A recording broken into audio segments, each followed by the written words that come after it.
Welcome to the You Matter podcast, where you matter as an individual. You. We don't believe in a one size fits all approach to healing. We believe we're all different. And so, what this podcast is about, it's inviting people onto the show that can share their story and give you strength and hope because these people have went through it. And life is hard. So we all go through it. And it is my hope and my prayer that you get something out of this. So take what you get, leave what you don't, but stick around to get what you will. Today, we're inviting Jessica Compton to the show. Her story is unbelievable. It touched my heart. It really was almost like I was reading my own story. The thing about her book, which is called Bits and Pieces, it's right here. It's amazing in so many ways. The fact that it's short is really good for me because I have ADHD, so I can't get through a book a lot of times. I'm sure a lot of people can relate with that. And I couldn't put her book down. There's beautiful art in here. She's used so many different tools to express her journey. And I'm so excited for her to share it with you guys. I was just telling Jessica that I was in tears reading it. I mean, like sobbing, which was really good because, feeling is healing. But I felt like I was reading parts of my own journey, and where she's came and what she's done is so amazing that I can't wait for her to share it with you. So, Jessica, thank you and welcome to the You Matter podcast. We're really excited to have you as a guest so you can share your story. I think that the way we want to start is just if you could share a little bit of your background with us and what brought you to your healing journey. Let's start there. Yeah, I guess I could like my background kind of moved all over. I like to start my story off of like where I can remember because I can't share, and that's why my book is bits and pieces because I can only share. So being at Right. I grew up on a reserve, so I wasn't in culture. s- Uh, with different families, different foster homes, and different religions. So yeah, I think it was a little bit of confusion for me in many different with the childhood trauma. There was sexual, physical, and emotional abuse, and everywhere I went, I was told to trust people, and then I was victimized, and that to elementary school bullying, spitting on them, locking them in lockers, just taking my anger out on others. Led me into substances use and a bit of homelessness. Always wanting to, and I think I was just running away from what was in my head and what has happened to me with trauma, but with the mix of substance and being led me to incarceration times, and really trying. There was moments where I'm like, I really want to change. I really want to do this thing called life. There was moments of suicide ideation where I was just like, this is it. Like this is a rough life, and nobody's coming to save me. And there was moments where I did use religion, like as a, dear God, please. Um, there was moments where I thought like this overdose or like I should have died or, but fast forward, with the incarceration, arrest, expressed for me to get drug king, and which was super cool because the therapist ended up digging out to her of what was the actual issue, what is going on. So I think then I finished high school. I went to college to be a jail guard, and then there was a The iron. I just want to say that. Sorry. I may interrupt you, so forgive me ahead of time because I'm also ADD, which is why I loved reading your book. But I was just like the irony because when you're in pain and you don't know how to release it, it comes out in negative ways, right? But when you come to the conscious awareness that you do have a choice and you can change your life, that's where I saw you really pick up and take off, girl. So keep going. Sorry for interrupting. I became friends, and this is the boundaries. I became friends with my therapist. I wasn't even really aware of the friendship, but met me when I was 8 and expressed to my dad that she wanted to close my file and stay connected. Friends, she was more like a mother role model to me. And again, I like to say this word fast forward. She took me in. house. The problem was there was a boyfriend there, and he tried to like do things to. So again, I packed my bags, I left. It was an unsafe place for me. She ended up breaking up with him, and she was my maid of honor. And rest her soul, she's away. But and that's a big part of my book is also bringing me to my own career Yes, of berries. I have this huge like I adore children and I work with them, but like I got this huge boundary of like, these are not my children. I am not attached to them. I can adore them right. and work with them academically or help them with problems. But like my therapist, like what I went through with the heartache of losing her because she was always, always there for me. Um, so yeah, and this is why I write bits and pieces because I feel like each chapter, the things that I've went through of losing my dad with cancer, losing my mom a couple years, well, almost 2 years, um, losing a bunch of people and losing ourselves and trying to find ourselves. It's a whirlwind. It's kind of like guys, like there's no It oh, is. Right. So that, I mean, that is the start. It's like the trauma led you to someone who took you in and cared for you. Would you say that that's a big part of your shift was because of her being a part of your life?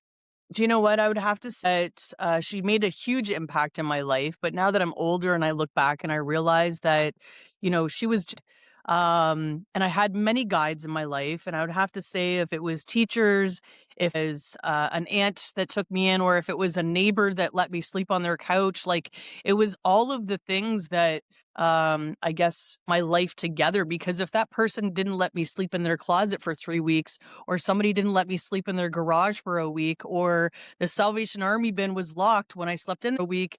All of these brings me today as a survivor and as a person that pushes hope for from. But when I went to college to be when I applied to college, I don't think that they knew at the time that I had a criminal record. I couldn't get a co-op anywhere. Nobody would take me. So I ended up working in a church shelter and then also a youth where they did accept me and gave me a chance. So I finished hours. But the problem was is I had a criminal record and I had almost 11 years to clear. I worked in an automotive industry, but as soon as my record Canada cleared me for still need a waiver to get into the US. Yeah, so now that my record's been clear, I don't know if you want me to pause here before I get into all of the other. Actually, yes. So let's start here. This woman was set up just by life in general to not make it. You were literally given a stack of cards that you didn't ask for and all of the choices through your pain before you knew how to redirect your pain into what you have done now, which is again amazing. I noticed that it was bits and pieces. It's like you were grabbing for straws. You were not a bad person on the inside. I want to say that first. So when you're sharing, like, I used to put people in lockers and I used to bully and spit on people, it's really important for the viewers to even know that that doesn't make someone a bad human being. It makes someone a hurt human being. Knowing that really helps us with perspective when we come across people that may be bullying or acting out. Instead of the way that we can judge, right? It's love. Love is the answer, and having these different people come across in your life to help you, which is what I read in the book, puts you on the journey that you're on now. So please share about that with the viewers, where you are now Yeah, so or how you got here. I just want to mention quickly about the bullying aspect. I end up being on a committee, helping other people and coaching students and whatnot. But when Facebook first came out, I bumped into people that I knew that I had hurt. Thankfully and gratefully apologizing to them and letting them know that it was my own mud puddle that I was, releasing to other people and it wasn't their fault. So there was responded really well, and then other people blocked me. And I understand that because I wouldn't want to see my own face if, the hurt was reciprocated. But and aspects of that, April 2017, I went for a surgery, had given me some time to myself to health books, self-care books. And yeah, I was on this journey, this amazing photo that I had taken, and there was a star up in the tree. I made it into a logo.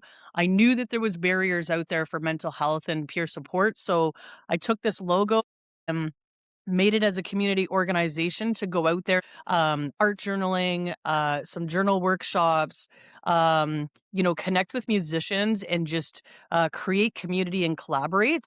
Was a couple films done. I created a play, and in that play, there was some producers that wanted to do some. So I just said yes thing. If I could get my voice and my story out there, and it could, reset somebody's life, or somebody else could just come for a cup of coffee just to sit and be in a place to go. So that has brought me to the passing of my mom, like, back in April. It's been almost 2 years, but I sat down again with myself, had some time to myself. Everybody always asked for a book, and I was like, I'm not like a novel person. So this was something simple that I threw together. I've always loved photography. I've done a little bit of art and just put it all together into like a little bits and pieces. And with my ADHD, it was definitely hard for me to sit for that long. So there was moments where I was dipping and I dipping. So it's been a healing journey. Mhm. It's a peer support book, and it's an easy read. Yeah, currently I'm just doing some Very. conferences and well treats to speak of my story. So a little bit, let's go back to a little bit of some of the stuff that I read and what you have shared.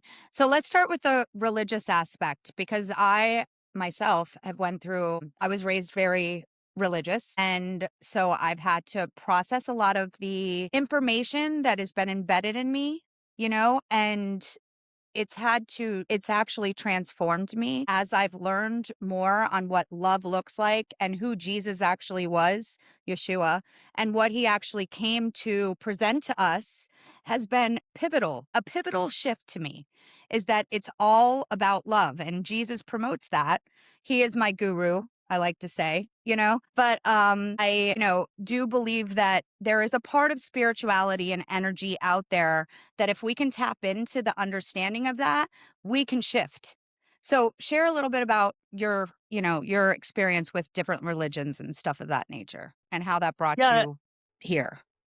I think, like, when I look back as young as, like, age 5, having, like, the first communions, the first, anything that was in church, of, like, giving the bread and, like, singing. I was, going to a Catholic school where we had, kilts, and, our socks had to be pulled up a certain way, and, opening the Bible and getting religious credits, and just learning the Bible word for word, and doing, like, huge exams on, like, what the Bible says. I There's 2 aspects here. I have a wife. My pronouns are she, her. I'm in a same-sex marriage. And that being said, the religion trauma comes from, I am not to be with a female, or else I'm going to hell. Um and the other flip side is any kind of situations I've been in, I do feel like God has been there for me. And even just recently, I was driving in a snowstorm, and I was like, "Can you just give me 5 minutes of, like, no storm, because I'm almost home?" And, like, poof, it was there was no storm for 5 minutes. So I Right. don't really ask the big guy for very much, but when I do need something, I give him a little bit of a holler. And I am I think the religious part is, I am out there being kind, to the best of my abilities. I can't give everybody everything on my plate, but the other culture piece is, because I was in, like, an indigenous culture, I was, saging, I was going to powwows, I was, praying to the creator. So there was some shaw dancing I did. I wore the costume. So going to these powwows and then going to school, I was, like, bouncing between, like, who am I and where do I belong, and, like, all this stuff also going in my head, like, so going to foster homes too, it was like what their cultures were. So it was like I was thrown into these different places where I had to adapt very quickly. It's like, poof, this is my family now. Oh, this is my new home. Oh, I've been moved. Yeah, how do you establish a identity in that? You know? I would assume that would be really hard. So at this point in my life, I still sage. I still believe in the indigenous culture of like praying to the creator. So I guess you could say I take bits and pieces of things that I feel that work for me and may not work for somebody else. I have to be careful Got because it. I have the same initials as Jesus Christ, so I have to be, you know. So when I read your book, I really felt like I was reading my story on many aspects. And one of the things that I want to say is I absolutely love all people. I really do my best to be loving and kind to all people. And growing up in the church, it was homosexuality. That's like the worst sin. I never understood that. Growing up, I never understood that. I still struggle with that. But coming back, I can't imagine what it would be like being she, her, or, being in love with a woman, knowing that you're connected to a woman, but you're being told it's wrong. Can you talk a little bit to that? To people that also are going through that. It keeps people away from God. It keeps people away from love. It keeps people away from the Bible because the way it's taught, it just seems like it's a little skewed to me. So please share a little bit about that process for you. So I don't believe I was born being with like being with a female. It wasn't like I grew up and I'm like, you know what, I'm a lesbian. Like that wasn't my intention or motive. Like I was too young. Yes, I have had experiences. I was married to a man. It didn't work out. He had Right. hands on. There was some abuse going. So I chose in that moment, I'm gonna go to Toronto Pride and have some fun. And I was super young. I was like 28 years old and out. But I mentioned in my book that I've had a couple relationships, but the woman that I'm with now, I feel safe. I feel loved. She is aware, excuse me, all of my emotions, all my stories. And it's been 6 years. We've been together and married. We have a home, we have two dogs, we share the same career and support each other with everything. So for me to feel that in my heart, I don't think that, with the labels that are out there, I really do think that as long as you're a kind human, that's the way to. That's a good one because that's what it's about is being a kind human. So, I mean, at the end of the day, that what Jesus taught was that he actually was very boisterous against the religious that were unkind, that were like, "Oh, you're supposed to do this, this, and this, and if you're not, then you're a heretic or you're not good enough." Or it's like that was always what was transferred to me growing up was like I had to be a certain way or I was not good enough and I wasn't accepted. And I can imagine from reading your book that there was some moments of that. I mean, that again is what I'm thinking. Did you ever feel that way? Do you know what? To this day, my wife is not invited into some homes because of the religion that we sit in. They are aware that I'm married, and there's been some people that didn't show up for our wedding, and that's fine. I don't love them any different because there's also that piece of like I'm not going to judge others for what they believe in, just as much as if somebody's doing this and not believing what I say, but this is what I speak from my heart and my. If my wife Mhm. can't go into, like, certain get-togethers, I'm sure there's, other get-togethers where we go to where it's just like, "Hey, what's going on?" Right? So much love, and See, love it. That's one of the favorite things that we've said so far is love and acceptance. Because that's what it's about. And the fact that you're not judging other people for judging you. That is what Christ taught.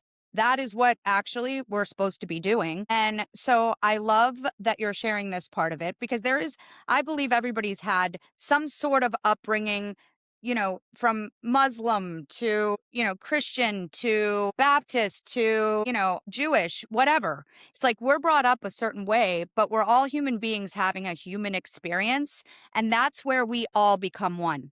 We're all having a human experience. And so if we can step out of what our belief structure is, or our thoughts or our judgments, we can look at the human race in a whole different light, which has been a part of my transformation personally. So I thank you for sharing a little bit about that because I think there's a lot of people out there, especially in the homosexual community, that need to hear that you are loved, you are accepted, and you have a purpose. You have a purpose. And Jessica is someone perfect to share. Has, and continues to have a huge purpose. She's a life changer. She's a light worker. I also, just to share a little bit, like I do the saging. I actually did before we got on the call. I believe in energy. I believe in the metaphysics. I believe in science. I am a very philosophical thinker. So I always want to look to find the answers. And sometimes there really isn't any. And that's okay. It's okay to say, I don't know. Right. But one thing we do know, and both of us are here to say to you, whoever's watching, is that wherever you are in life, don't judge yourself. Love yourself for wherever you are and take one day at a time because each step, each day is a new day. And you never know what is going to come across your path that day. Like even Jessica in her book, like again, it's impacted me so much. I'm so blessed to be able to have you share your story, Jessica. But the people that are watching, I just think it's really important to share. You have a purpose no matter what you've done in your past, no matter how much people have told you you're not good enough. You are. You're good enough. You're a human being. It's a moment. If you can go out and smile at people all day, you've made a difference. It doesn't have to be the huge story where, we're world changers. You can be a world changer just by being nice. Especially in the world we're living today with all of the war and politics, and you have to be this in order to be accepted. I think that by us coming together and being kind human beings, I feel like we all can do that. That's something we all can do.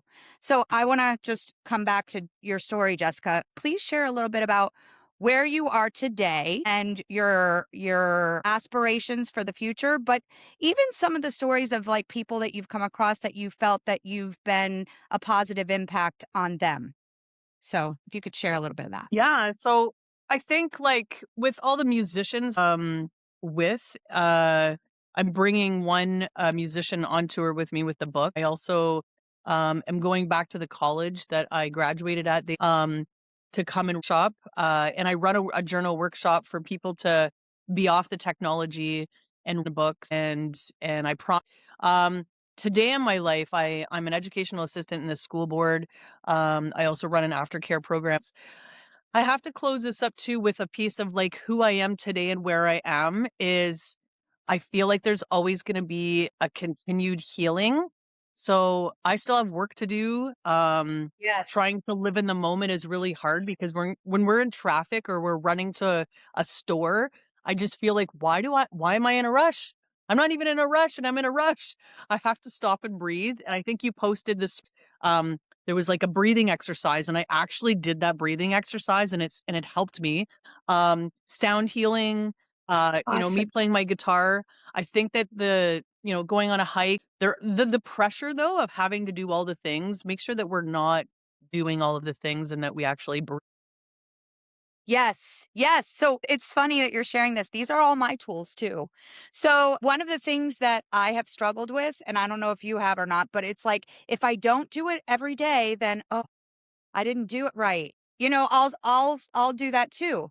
When what you said was huge. We're on a continued healing journey. And if we can stay in the present, we've got 24 hours. Who knows what tomorrow's going to bring? Really, we've got the moment. If we're going to be real, we've got the moment. So being able to stay in the moment has also been something I'm working on, but breathing definitely helps with that. Stopping even for a minute and just doing some breathing exercises, it regulates the system. I mean, science has shown this. So I do sound healing as well. I do breathing exercises as well. I think taking care of the mind, body, and soul is the most important thing. How can you take care of your mind, body, and soul each day? It might look a little different for everyone. Maybe everybody isn't into sound healing or they don't sage or they're not hugging trees. Although I have found that to be super helpful, and it sounds like you have too, like nature, grounding, it might not be what everybody resonates with, and that's okay. So think to yourself, what can I do for my mind today? What is it? It can be something small, listening to a podcast, to that is talking about healing. I mean, that could be something for the mind. Journaling, doing breath work, any kind of breathing. It doesn't have to be exactly what everyone's telling you to do. That's not something that I like yoga. Perfect example. I'm a yogi, I would say, but I'm not someone that's going to go to the gym and lift weights and like squats. It's just not my thing, but I'm still doing something for the body. So it could be taking a walk. It could be anything that you can do. It could be hugging yourself. Sometimes really, I'm working on this self love thing and not trying to find it outside of myself.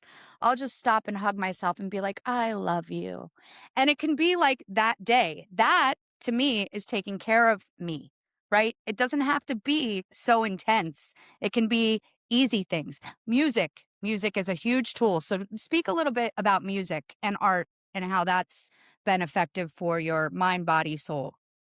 Yeah, you know what? I think like with the art, especially during the pandemic, because we were stuck in like houses with roommates or whoever you lived with, and getting the brush out a couple times for me was putting I would even put like a Canva up on like a tree and use a rock as my palette and just paint. I paint every day with the kids at my work. So it's definitely a daily practice, whether I like it. But I don't feel like I'm like a painting artist. I feel like I'm better with the camera going into like abandoned houses and looking for the dark stuff. But it's that healing piece. I do play guitar. I've had a couple gigs where I've played in like yoga studios where I would do the instrumental while they're walking in and I would stop playing and then they would do their stretches and I would close it up where I'd play again. I just do it for fun. Everything I do is just more for fun, but it definitely does change my mindset where I'm like, "Oh, that was nice to be off technology," and nature's a Yes. big thing for me. My backyard was most of the time living up north with kayaking and hiking. It was a thing. I would find like abandoned cars and abandoned trains and I was like on this long hike or I'd hop on the train when I was like 10 years old and it would bring me to this spot and like so I was always adventuring for hiking and it's just like wherever it brings me if and I drove right across Canada years ago and yeah I was just setting up tents all over the I think like with the music too, meeting different musicians along the way and just giving them a follow and sharing their it does definitely builds community, when you share these post to your story and other. Definitely. And that's the next topic actually. We are a kindness movement. That's what we do is we encourage people to be kind to other people every day. And we do it by giving flowers, which I don't seem to have them right now. But they're these cards and they've got seeds in it and they say you matter. And we have a group of people all over the country that are giving out these cards just to connect because connection is an art that's losing itself. It really is with all of the technology. I'm watching what's happening with our kids, like technology. Oh, let me tell you something. For the people that can see what I'm saying, technology is a scary thing when there's no boundaries on it, and our kids today, they're growing up in a different world. So taking the time and being intentional about getting off the technology for a period of time. I mean, look, technology is a part of our world. We're right here podcasting right now on technology. It can be positive too, but it's really important to see it and to balance it out because technology is actually can be very low vibrational and harmful. And I've watched our teenage society struggle with bullying and suicide because of the different technologies that they're on. I mean, all they're doing is scrolling, scrolling, scrolling. So if you have children out there, I have 3 kids. So if you have children out there, just taking 30 minutes of the day to connect with them, their soul, ask the right questions. That's so important. Friends that are out there. I mean, there are people now that just have relationships with their hey Google or whatever's going on, It's a scary thing. You want to talk about what do you think of technology, Jessica? I'd It love to it know is. your point of view. So, the behind the scenes of technology, the algorithm, it's like our phones are like taking away our minds and feeding into the habits that we know that like shopping on Amazon or if it's just I don't know, I was going on a podcast and I'm like, okay, you know what? Like I want these. Well, I didn't even have to look for them because it already pulled up on my phone and I was like, whoa, that's scary. So I think the algorithm of like, Right? my TikTok, I'm always looking at tiny homes and where I'm gonna kayak next. And it's like these videos come up and I'm like, my phone isn't to me. So I don't have Amazon on my Yeah. phone. My wife does, and she orders stuff because I know if I was on there, we like a house full of boxes to open. Yeah, I can relate to that. I'm not saying I'm not a victim of technology because listen, we all are. We all are to some degree. That's the way I'm looking at it. Like we all are to some degree, but it's about being aware, right?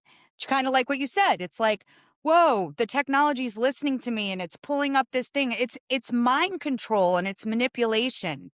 And if we know that, then we can handle it accordingly. That's the way that I look at it. Yeah. I was just gonna say Go ahead. with kids, me working in the elementary school, they are quicker and faster and smarter because they were born with it. I remember when Google first came out and our college was like, so there's this thing called Google and there's this email. But 25 years later, it's just like, oh my gosh, everything is at the tip of our fingers that's reading our minds and making us more addictive.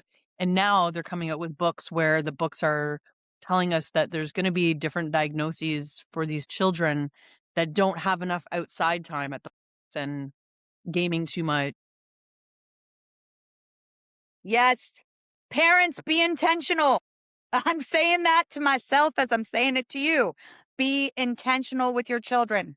You know, again, it's a part of our lives today, and it's only going to continue to evolve as it has from when you and I were kids to now. But being intentional with your children, getting them outside, it's hard because it does actually. I've done some research on what like Roblox and all of these things do to our kids' brains, and it literally is like drugs.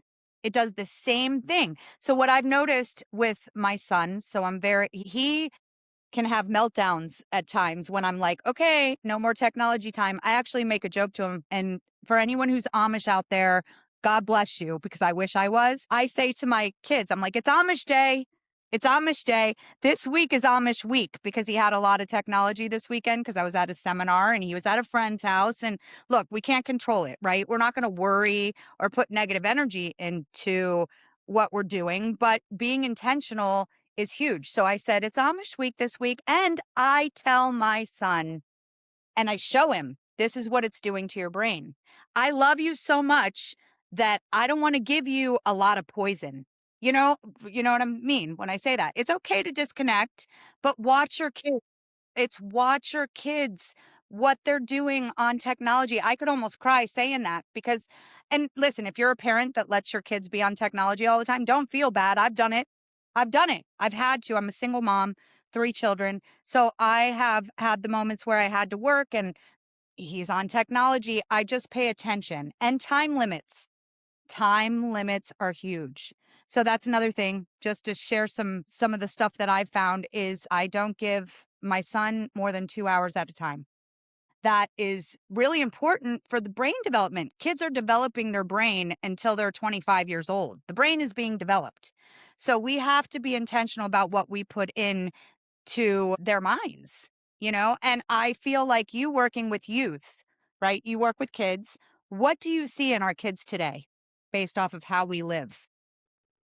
Think like working in the school, we have policy of no cell phones. We'll have at our aftercare, there's a policy where the kids don't have tablets. We are outside, we are engaging, we are painting, we are building.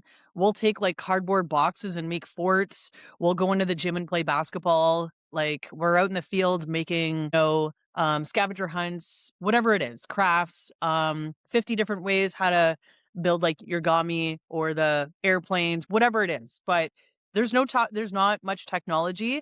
The only time is like maybe I think at our nutrition break, like we have a bit of well, I'm in a kindergarten class, so there's just like a little video while they're eating. So it's nice and peaceful, quiet, and they're like sitting in their seats to eat their food. But that's more of like so you don't choke and you're relaxing your body while you eat. I don't think that's harmful, but to get them outside 3 times a day No, is amazing. Like, they run outside. I love that. I love that you focus on them being outside. I want to say it's all about balance. Everything's about balance, and it's about teaching the kids how to be balanced and training our own selves on how to be balanced. Because as an adult, we don't have anyone guiding us. It has to be something that comes to our awareness where we say, okay, I've had too much of that today. I'm going to go outside and run around the lake or whatever, run down the street, play with my kids, whatever your situation presents to you, to get outside and be a part of nature. I'm a big believer in that. Energy is real. I mean, science proves this. So if we can take a look at what is energetically beneficial versus what is not energetically beneficial and balance it, that's how you can create a balanced system within yourself. That's my belief. I was just gonna say maybe families could this kinda just popped in my head is just like, I'm a calendar girl, so, like, I need to see the calendar. My wife's got one on the fridge, I got one on my phone. My calendar, like, if I didn't have one, I'd be lost, but maybe is, every Sunday after dinner, they create, like, a week of wellness. If it's, like, a walk on a Tuesday, painting on a Wednesday, board games are a big thing at my aftercare, so we play Uno, we're playing cards, we're playing board games. So I think just bringing how do we bring that back house? And, Yes. I was at a market, and I this is one thing that we haven't talked about. During the pandemic, I gained about pounds, and I've worked really hard now to be where I'm at, but I think the other piece is the other day, a market, and there was, like, 90 vendors, and, like, there was half food, half whatever, and I just went around, I'm like, "Oh my gosh, today is a guilty-free day." Guilty. So, Yes. I uh, y there was I bought this, like, grilled cheese that had, like, brie cheese and jam in it, and I looked at this elderly lady beside me. She said, "That looks good," and I'm like, "You know what? I'm gonna share half with you." She looked at me like I was crazy. I'm like, "Here," and she took it, and, I went to this soup fest thing to help youth, and I made it to the papers because I had a bunch of soup that I was bringing to my neighbor, and, it's just it's super cool. When you give when you can, though, because I not always can I give, but when I can, I'm like, I can give somebody half. There's always opportunities to give, and it doesn't have to be monetarily. I love that you shared that because we're actually getting ready to do a big kindness thing within our organization where we're just going to go out and find people that are being kind and give them gifts and say, you know what? You matter. You're an amazing individual, and I want you to know that you're seen. We're, doing these things. It's kind of it's a reward. It's a reward to us too. So it has actually been shown that serotonin and dopamine is produced by even watching someone be kind. So by giving that half a sandwich to the elderly lady, how did that make you feel? I mean, what? It made me feel really good because I knew that, like, it made her day, and she was walking really slow. She had a walker, and, you know, maybe someday somebody can give is when I'm taking it easy, and maybe life is like, I don't know. It's so simple as a cup of coffee. I do this often when I'm in the drive-through. I'll grab a coffee and a muffin, and then if I see somebody homeless, I'll give them my muffin because I know that I can go hungry for 5 hours. And really, do I need that muffin? Yeah, it's the It is. It is the little things, but that's also I've noticed. I'll speak about me. I've noticed when I connect with people on that level, I mean, the purpose in that it feeds my soul. That's actually what we do. We really share that this is the way to feed your soul. We do it through kindness. I believe that everybody can do it. Again, it's opening the door for people. If you don't have money or a grilled cheese sandwich, just pay attention because we're all going through, we're human beings and we're living our lives and we all live in our bubble and we all have a different stack of cards that we're given, right? But everybody can take the moment to when you see someone with a blinker on, slow down, let them in. Open the door for people. Just connect. Tell somebody like your earrings, they're really pretty. And I mean, the responses I've gotten from other people just by giving compliments, it's mind-blowing. They're like, "Wow, thanks." Because you're taking notice. And that's another thing back to the technology thing. I feel like that has been a block from us connecting as humans, like really connecting, not like what we're doing now, but like when you're out there and paying attention and just see where you can make a difference. It doesn't, again, I said this before, it doesn't have to be like this huge thing. It can be something small. If we all contributed a little something to the betterment of this world, the world would be a better place. All of us together. So I love that you shared that. So if you're someone that's in pain and hurting and going through something, don't give up. You have a purpose. You have a reason for being on this planet. And even if it's just to go around smiling at everyone every day, I mean, it's going to make you feel better in the long run. It literally does raise the serotonin and happy chemicals in the brain. So that's how we take care of the soul. Like for me, my mind, the way I take care of my mind is I read, I journal, I play frequency music a lot. And then as far as my body, it's just sometimes it's, you know what? I'm going to do a little bit, put a little extra lotion on, take some time, give myself a hug, little things, right? And then kindness, connecting with someone else and giving what you have inside to someone else, give it away. You know, the love that you have inside for you, it's all about first, it's got to be within you. And then it's finding someone to give it to. Because we're in a world right now that's really dark. I'm not just saying that from my perspective. I literally go around and ask people, how do you view the state of the world?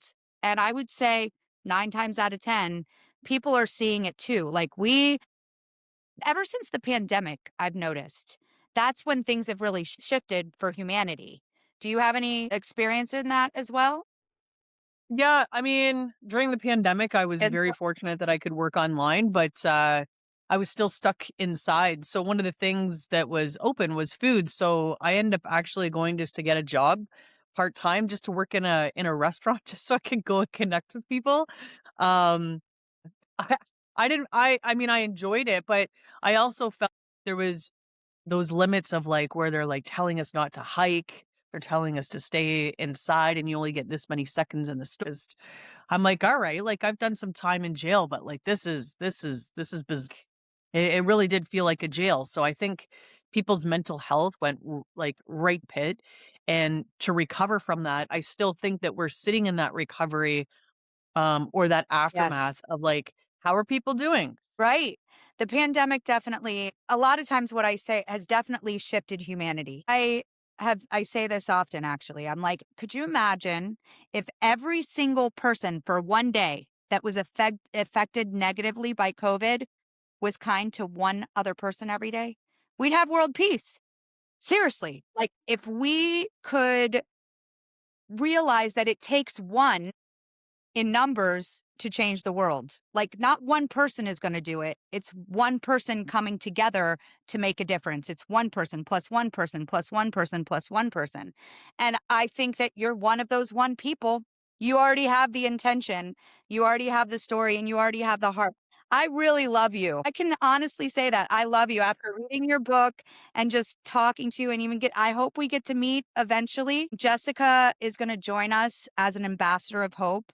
And what that is she's got a very large reach where she is. She's going to go around and give out flowers and just share with people kindness matters. With these flowers, I do want to share there is a support hotline for people that are going through it on the back of the card that if you're somebody that is having suicidal ideation, I am a person that struggles with that. I still have moments where I've thought in my head, like, you know, on a day that I'm just off, I've had moments where I've thought, oh, it'd be nice to run off the side of the road. I'm serious. Look, I can say that. Will I ever do it? No, I have children. But if I didn't have children, I probably wouldn't be talking to you right now through the depression and the different things that I have experienced. And you talk a little bit about the suicidal ideation in your book too. Can you share a little bit about that with the viewers and how you overcame that and didn't actually take action? Because we are a suicide prevention organization. So if you could share a little bit about what you went through with that suicidal ideation and how you got through the moments. Think because, I was at such a young age, I didn't what it was in the moment to just not thinking that there's a better life at age 9, just like, I don't wanna be here. And there was one day where there was a player, he was doing his route, and he knew my first name, and he's like, "What are you up to?" And I'm like, "Just going for a walk." And the funny thing is I was near a bridge, and I was wandering around, and, he's like, "Let me give you a ride home." He gave me a ride home, and, pretty sure he saved my life that day. Um, I would have to say too, with the dabbling into the drugs, like, I think there was moments where I knew what an overdose was, and I would go beyond that, just not wanting to. in the emotions or my thoughts or even just the tough world. Um, and I think, yeah, when life gets really tough and really heavy and we don't want to get out of bed to even brush our teeth or even to have a shower for a couple days, it's like, you sit with yourself. But I think when we get to that point, it's like, what are my resources? What are and what are what's one thing that could even just get us to the shower, even if it's for like 5 minutes in the shower. And I think it's okay to sit with our thoughts and ourselves, but I also think that there's a point where we need to as I wrote this book, I actually got in touch with a therapist just to make sure that I was in check with myself. I'm digging up old stuff, the feelings, the thoughts. I wanted to Yeah. check in. So for them to deem me well and to be okay, we need to have these resources in our heart, in the back of our pocket. And maybe it's like a little card we carry around with. Oh, look, I'm in crisis. This is what my card looks like. This is what my Right. That's what we're here to do is help you guys hear our stories and grab the tools if they resonate with you that we've used to get us through the hardest times. Do you ever, and this is just really straight up, do you ever have suicidal ideation as an adult? Absolutely. I think, there's moments where it's like, I think even just after the pandemic, man, it's a really rough Right. go out there. And to be on TikTok and to see live videos of real stuff like, different countries blowing up other countries, it's like, you know, this Right. world wants me to be kind, but yet you see all these damages being done. So I think Yeah.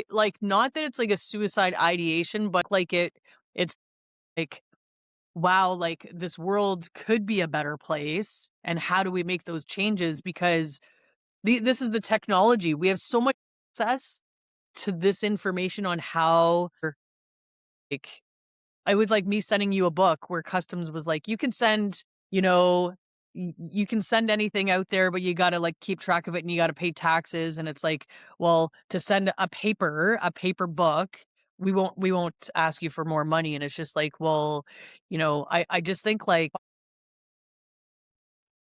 a financial burden in so many different ways in different countries where it's like additional, like even travel to travel somewhere. It never used to cost like $3,000. It used to cost $100 or to rent a place. I Like I know. know here in Canada, like to rent a room, it's $100. Well, that's like half of somebody's paycheck if they're making minimum wage. So it's just like, I think where my mindset sometimes, I'm like, I have that compassion for other people. And I'm like, that's really rough, right? So for me, going into different encampments where there are people struggling with drug and homelessness, um, I have to realize too, like I'm only one person. So I've like set my boundaries so that my mindset is okay for me. And I think that it elevates, right? In the summertime, I close everything up and I go up north for 2 months and then I come back to like work. And there are levels of stress, but I do know my resources. I know I have a psychotherapist. I check in, somebody who's lived in survival mode, somebody who sees the trauma and other children at. It's super important to check in even if it's not, Check it. Yes, I want to speak to anybody out there that has suicide ideation. I feel like the more people I talk to about it and I admit to my own struggles and struggle with that, I have found that most people, again, 9 times out of 10, they're like, yeah, I've been through that too. I want to speak to the people that are in that mindset. It's a moment that, yes, in your mind, you're feeling pain. Start getting your tool belt together for those moments because it's just a moment. It's not forever. Life changes, things change. I lost my husband to suicide in 2017, also my best friend in high school. So I've had suicide around me a lot. And I know that's like a trigger word for people, but let's be real. We got to talk about the real stuff, right? Is that honestly, it's the research I've done, one person every 11 minutes takes their own life. That's wild. In the time that we've been on this call, 2 people have taken their lives. I mean, that is what the research is showing. And that's why we're here sharing our stories with you. If you're not someone that struggles with addiction or suicide ideation, share this with a family member or a friend that may be going through it because they need to know they're not alone and there is hope and there are resources. So, our support hotline, I'm going to put it out there, is 1-855-571-HOPE. So 4673. So if you're feeling in a bad place, you can always give us a call and there will always be a person on the other end to answer that call. No AI. It's going to be a human being because everybody with a voice should get a voice. That's what I believe. So I want to put that out there. Save the number. Yeah, really. It's like everything's AI. That's really, it's not so much about technology. AI is the scary part, but I could talk about that for an hour. And everybody knows I'm right when I say that. AI is scary as heck. So, I'm just saying, and I don't want to be right about that. But it's a it's a wild world, but we don't have to sit in that. Do want to speak a little bit about brain training. Are you familiar with anything like that? Brain training, CBT, changing the thoughts from negative to positive. Have you used any of those tools through your journey? Please share.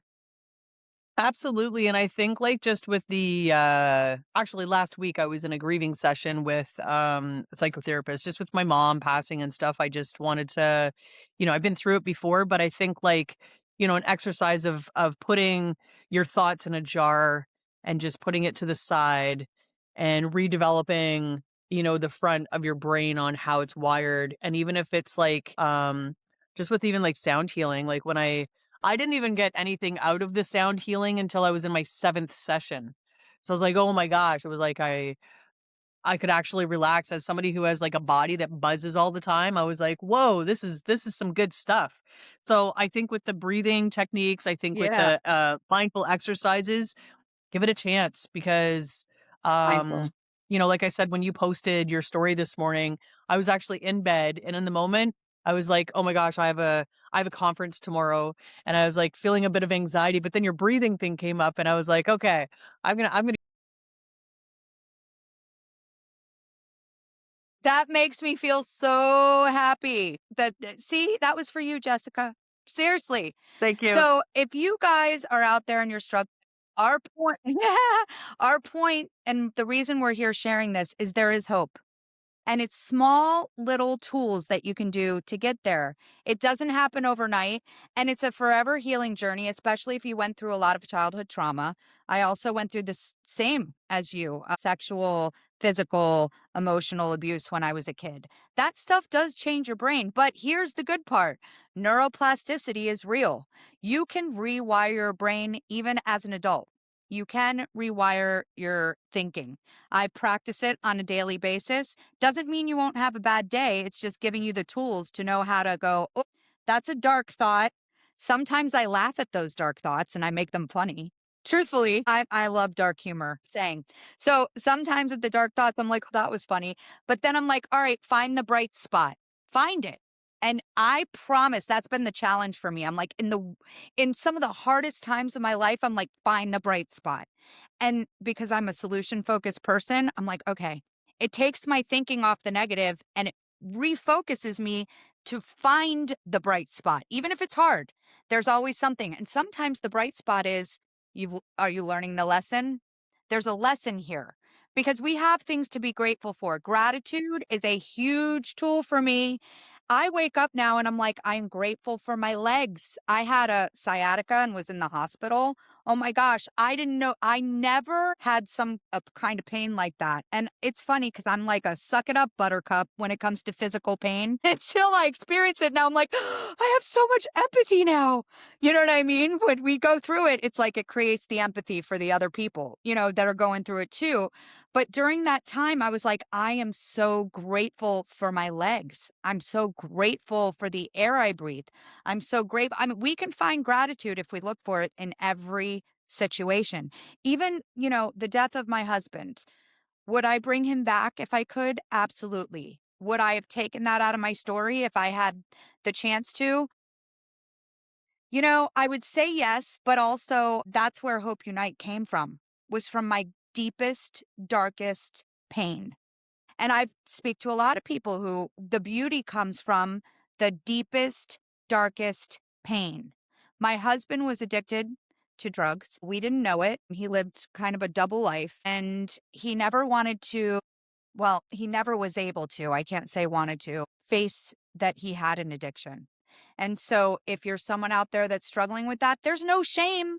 There's no shame. We all got our issues. Every person has their issues. And it doesn't matter how much money you have. It doesn't matter what political views you have. It doesn't matter what religious views you have. We all have our pile of trauma to carry, whether it's a loss of a loved one or, being sick physically or mentally unwell. I feel like the whole world has a little bit of mental illness these days. After COVID, we all got a little trauma that we got to, acknowledge first.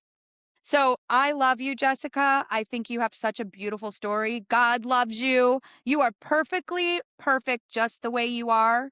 I love your story and I'm excited for you to get out there and get on huge stages and encourage people because you're a powerhouse.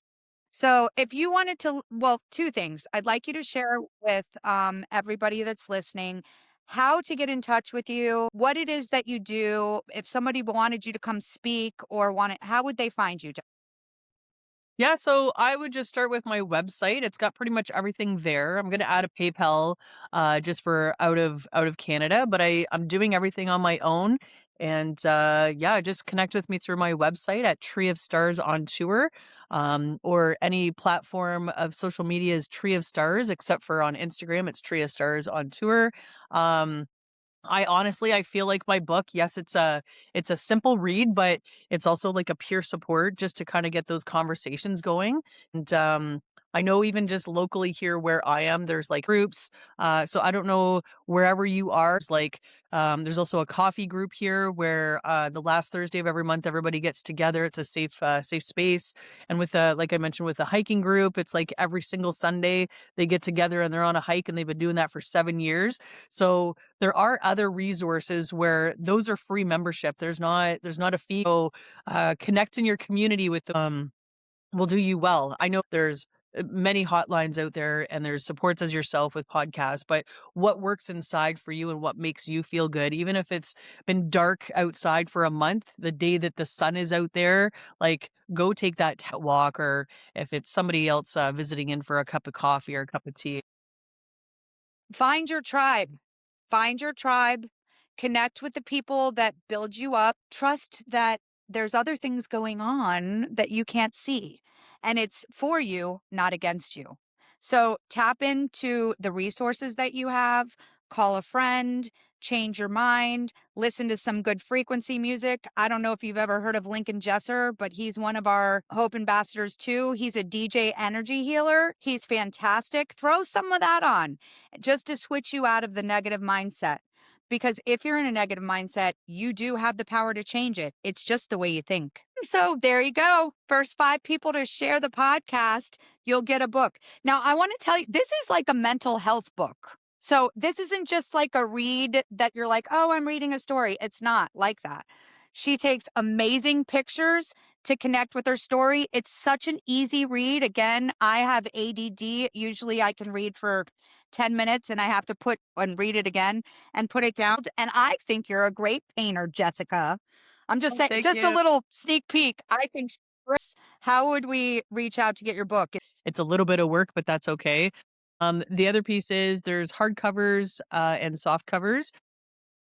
I was just gonna say that it's probably a little bit cheaper to send out the soft covers, but if somebody wants to order outside of Canada, it would have to be through PayPal. I'm setting that up on our March break, so in 2 weeks. Also, January of 2027, it will be available PDF on a online bookstore. But right now, with me on tour, it's physical copies all the way. And I've posted. Obviously, I'm only staying here in my local area, a couple places out in Ontario, but yeah, I mean, if somebody wants to do something online, I can always do like a Zoom conference and speak away that way, and ship out some books that way. It's a book that so impacted me in a way that I believe it's going to impact so many. And again, it's such an easy read and I love your artwork. You actually inspired me to start painting again, so thanks. So I gave you breath work this morning. You inspired me to start painting. See, that's what connection does, guys. So I'm so grateful for you, Jessica, and I can't wait to meet you and give you a big hug one day. I'm super grateful that you had me, on here, and I love our connection, and, absolutely. I just want to, for everybody who's out there and still listening, thanks for sticking with us to the end. I hope that you've gotten some hope from this. I hope that you've received something to inspire you on your own healing journey. Remember, the world is mentally ill, so you're not alone. I'm not alone. I mean, we've Love it. we've all went through it. So find your tribe, reach out and connect. We're here for you if you need it. So you reach out to us. We're both here. Tree of Stars on tour. She's amazing. I am beyond grateful that we've got to connect, Jessica. So thank you so much for being on the show. Thank you.